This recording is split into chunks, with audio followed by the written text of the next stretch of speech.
Hi అండి, నమస్తే. Welcome back to our channel JNV Sanvitha. ఈరోజు వీడియోలో చికెన్ లివర్ ఫ్రై రెసిపీని చాలా టేస్టీగా ఎలా చేసానో వీడియోలో చూసేయండి. ఈ చికెన్ లివర్ ఫ్రైని సింపుల్ అండ్ టేస్టీగా చాలా ఈజీగా చేసేసుకోవచ్చు. చాలా అంటే చాలా బాగుంటుంది టేస్ట్ అయితేనే. ప్రతి ఇంట్లో చికెన్ లివర్ కానీ మటన్ లివర్ కానీ ప్రతి ఒక్కరికి ఫేవరెట్ అయి ఉంటుంది. ఒకసారి ఈ ప్రాసెస్లో ట్రై చేసి చూడండి, మీ ఇంట్లో అందరికీ తప్పనిసరిగా నచ్చుతుంది. ముందుగా 1/2 kg దాకా చికెన్ లివర్ని తీసుకుని మీడియం సైజ్ ముక్కల కింద కట్ చేసుకోవాలి. లివర్ని 2-3 సార్లు నీట్గా క్లీన్ చేసుకోవాలి. చికెన్ లివర్లో నుంచి నీచు వాసన రాకుండా ఉండాలంటే క్లీన్ చేసుకునేటప్పుడు 1 స్పూన్ వేరుగడ్డ కానీ నిమ్మరసం కానీ వేసుకుని క్లీన్ చేసుకుంటే నీచు వాసన అనేది రాకుండా ఉంటుంది. ఇప్పుడు స్టవ్ ఆన్ చేసి పాన్ పెట్టుకుని ఒక 1/2 కప్పు దాకా ఆయిల్ హీట్ చేసుకోవాలి. ఆయిల్ కాస్త ఎక్కువే పడుతుందండి. ఆయిల్ హీట్ అయిన తర్వాత 4-5 పచ్చిమిర్చి స్లైసెస్ని యాడ్ చేసుకోవాలి. 2 స్పూన్ల దాకా జీడిపప్పును కూడా యాడ్ చేసుకుని వెంటనే కరివేపాకును కూడా యాడ్ చేసుకోవాలి. కరివేపాకు కాస్త ఎక్కువే పడుతుందండి. ఇప్పుడు 2 టేబుల్ స్పూన్ దాకా అల్లం వెల్లుల్లి పేస్ట్ని కూడా యాడ్ చేసుకుని ఒకసారి లైట్గా ఫ్రై చేసుకోవాలి. ఇప్పుడు క్లీన్ చేసుకున్న లివర్ని కూడా యాడ్ చేసుకోవాలి.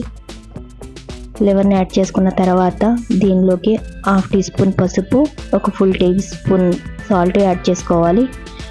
ఇలా ఉప్పు పసుపు వేసుకున్న తర్వాత గ్యాస్ని లో ఫ్లేమ్లోకి టర్న్ చేసుకుని కంటిన్యూగా కలుపుతూనే ఉండాలి. ఇలా కలపడం వల్ల చికెన్ లివర్లో నుంచి వాటర్ సపరేట్ అవుతాయి.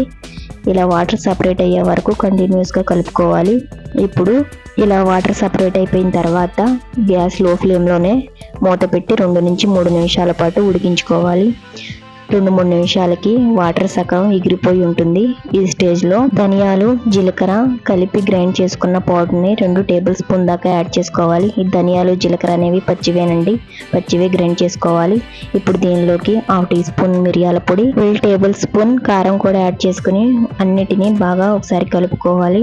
మళ్ళీ గ్యాస్ లో ఫ్లేమ్లోకి టర్న్ చేసుకుని మూత పెట్టి ఈ వాటర్ ఇంకాస్త ఎగిరిపోయే వరకు మూత పెట్టి ఉడికించుకోవాలి. జస్ట్ ఒక 2 to 3 మినిట్స్ పాటు సరిపోతుంది. అంతేనండి, chicken liver fry almost ready అయిపోయింది. వాటర్ అన్నీ సగానికి పైగా ఎగిరిపోయాయి. ఆయిల్ సపరేట్ అయింది కదా, చూడడానికి చాలా కలర్ఫుల్గా చాలా బాగుంది కదా, టేస్ట్ కూడా చాలా బాగుంటుంది. ఇప్పుడు ఒకసారి సాల్ట్ని చెక్ చేసుకోండి. ఈ స్టేజ్లోనే సాల్ట్ కానీ కారం కానీ తక్కువైతే కాస్త అడ్జస్ట్ చేసుకోవచ్చు. ఇలా స్పూన్తో కనుక కాస్త గ్రేవీని చెక్ చేసుకుంటే సరిపోతుంది. నాకైతే కరెక్ట్గా సరిపోయిందండి, అందుకే నేను యాడ్ చేసుకోలేదు. ఫైనల్గా కాస్త గరం మసాలా యాడ్ చేసుకోండి. గరం మసాలా ప్లేస్లో చికెన్ మసాలా కూడా యాడ్ చేసుకోవచ్చు. ఏదైనా సరే మీ ఆప్షన్ అండి. నేనైతే గరం మసాలా యాడ్ చేసుకున్నాను. 1 table spoon garam masala add చేసుకుని కొంచెం కొత్తిమీర ఆకును కూడా యాడ్ చేసుకుని ఒకసారి బాగా కలుపుకుని 1 నిమిషం పాటు ఫ్రై చేసుకుంటే చికెన్ లివర్ ఫ్రై అనేది రెడీ అయిపోయింది. ఈ చికెన్ లివర్ ఫ్రై రైస్లోకే కాదండి, బిర్యానీలోకి సూపర్ కాంబినేషన్. ఇలా గ్రేవీతో ఉంటేనే చాలా బాగుంటుంది. బిర్యానీలో కాకుండా రోటీ, పుల్కా, చపాతీ ఏ రకమైన టిఫిన్స్లోకైనా సరే పొట్టిగా తిన్నా కానీ చాలా బాగుంటుంది. ఒకసారి మీరు ట్రై చేసి చూడండి. ఈ వీడియో కనుక మీకు నచ్చినట్లయితే చిన్న లైక్ ఇవ్వండి. ఇలాంటి సింపుల్ అండ్ టేస్టీ రెసిపీస్ కోసం ఛానల్ని సబ్స్క్రైబ్ చేసుకోండి. Thank you for watching.